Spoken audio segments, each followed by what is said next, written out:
The Kuching District Sarawak Education Expo 2024 saw more than 1,000 turnouts today as early as 8 a.m. at the Arcum Tent, Majma Mall.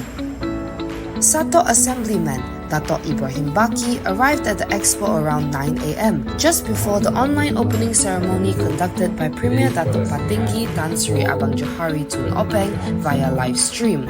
The expo was simultaneously held at 43 locations across Sarawak. Additionally, during the event, Ibrahim presented awards to excellent SPM students from various schools under the Yayasan Sarawak SPM Excellence Award 2024.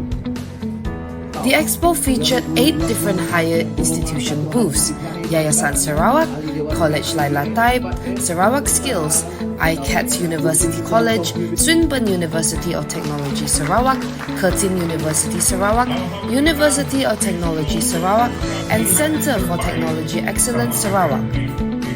The expo aimed to provide information about educational opportunities available in Sarawak and assist students, school leavers, parents and the public in obtaining the latest information on educational prospects.